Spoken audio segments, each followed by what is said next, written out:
Welcome back to Escapement and Watch. Falling Titan here. Today we are thanking Studio 29 for lending this watch into the channel. And if you want to buy this watch, Studio 29's website is gonna be in the description below. Okay, here is the beautiful green box and let's check it out. What do we have today? And yes, there she is. The Skydweller. Look at that beauty. We have some extra links, and in the back here you got your warranty card, international guarantee, and your instruction manual. You might actually need this for this watch. Okay, the box is off to the side, so let's begin introducing the Rolex 326934, aka the Skydweller. Look at that beauty. Unbelievable. This one is special. You know, I thought I was going to stop the Rolex reviews for a while because I thought I covered all the bases: Submariner, GMT, OP, Datejust. But now we have a Datejust, a jumbo Datejust. That's what this watch reminds me of, because it's got the fluted bezel and of course the date with the Cyclops. But this one, of course, the Skydweller, its own thing. When I heard this one was in stock, I needed to see it because of that movement. This thing is a special, unique one, and I was so curious. But first, let's check out the case shape. The case shape is that iconic oyster case that we all know and love. This one looks like a super case. It is thick and juicy. Juicy? Yeah, thick and juicy. That's the best way to describe it. And as you can see, there is high polish on top of the lugs, mirror polish, and high polish on the sides of the case. So the case is completely high polished and nothing too intricate. It's a very simple finishing. However, we do have brushing on the sides of this bracelet and then high polish down the middle. It is a nice look, a nice contrast with the high polish on the sides of the case. So very nice. Of course, we got the Oyster bracelet, the legendary Oyster bracelet. All solid end links, solid links, screwed links, milled clasp right there. And how you open it is simply just flip it open, completely milled right there. And we have the easy link. Boom. All right. So if your wrist ever swells, you're good to go. All right. So typical Rolex high quality bracelet. Everything feels fantastic. Big fan of Rolex bracelets, especially how it fits on the end of the case. The way it attaches to the case is a thing of beauty, and even when it's not the same length, the end link is not the same length as those lugs, and it looks tucked in. Any other company, it would look like a mistake and an unfinished bracelet, but on Rolex's, it just seems like style and swagger. The bracelet, you know, is purposeful and done perfect. The way it meets with that case, it just has such an amazing look. Fantastic. Okay guys, let's check out the movement. This is the star of the show, the 9001 +2 -2 seconds a day superlative chronometer from Rolex. An annual calendar and a GMT. Screw down crown, 100 meters of water resist twin lock on this crown. Pull out the crown all the way, and what happens? You can set the time, as you can see. Now, you can only do this when that fluted bezel is to the very left, okay? Counterclockwise, because this thing moves, as you can see. And when it's on its very right, nothing happens. Okay, moving the crown, nothing's happening. So this is kind of like a neutral position at the very right. The very left, that's where you always want to start. And we'll look at that GMT ring in the middle and we'll set the time. Set it to the GMT time. So let's say it is 4 a.m. right there at the GMT time. It is set. Now click 1 to the right and you get your jumping hours. Now you can set your local time, because the hands are always the local time. That's what we care about, and it's the easiest to read. Let's go to 4 as well, so they're the exact same. Now we do one more to the right, And where do we get? The date. And it is a quick set. Look how fast you can go. And you can go backwards just as fast. It feels solid. It doesn't feel fragile. When you're playing with the date on other watches and their movements, it doesn't feel this good. So you can even go back in time. And as you can see, right there, I went back and the red dot is at 6 o'clock, meaning the month of June. We got 12 indices, 12 months in a year.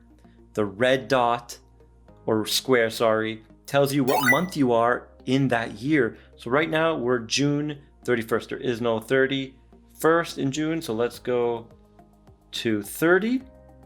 All right. Okay, let's go to hand setting time. Let's switch it manually. Okay, so now it's the 30th of June. Doesn't have 31 days, right? So let's change to the 1st. This movement is gonna jump the 31st. It's gonna skip it. It knows which month has 30 days and 31 days. Let's watch for it. So it's at 30 now, and it's at 6 o'clock, June. Boom. Did you see that, guys? It jumped to the 1st and to July, the 7th month, on the 7th indice. That's amazing, right at midnight. Unbelievable. So every March the 1st, once a year, because it doesn't account for February, you have to manually set it. But so once a year only. Other than that, this movement is amazing. You get the month, you get the date, and you get a GMT, and it's such an elegant solution. Now this movement, the way you set the time with the bezel and the crown is not intuitive.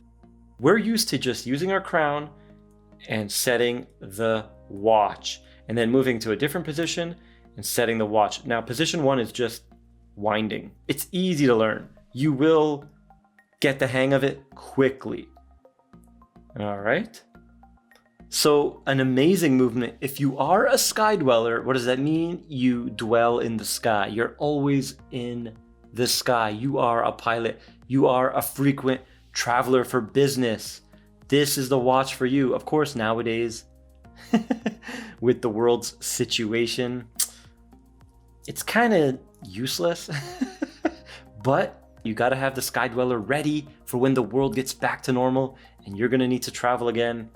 Such a cool watch, and I love the movement. Now, I forgot to mention the bracelet is 22 mils and it tapers down to 17 on this last link. Now let's do the measurements. I got 42 millimeters in diameter. I think this is the first Rolex that I got the same measurement that they said. 13.7 in thickness. So pretty thick for a Rolex. It looks thicker than 13.7, eh?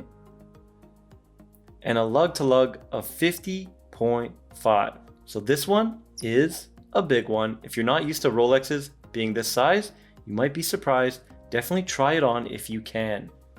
Now let's check out that dial and hands. Beautiful white dial that looks a little silvery in different lighting. So it does have a little bit of dimension to it. A typical Rolex white dial, beautifully done. They are a thing of beauty, and I'm a big fan of it, and you can get it with Arabics or Roman numerals. I suggest you skip on those. They just don't do it for me. I don't think it suits it. These baton indices is the configuration to get, and it has loom, so it's a win-win situation. And you do have the chromolite loom. The hands are skeletonized, so you can see that GMT ring down the middle easier. And there is a red triangle at the top. That's where your GMT time is set. Now, the price. The price is, of course, market price. The people of the world dictate Rolex prices.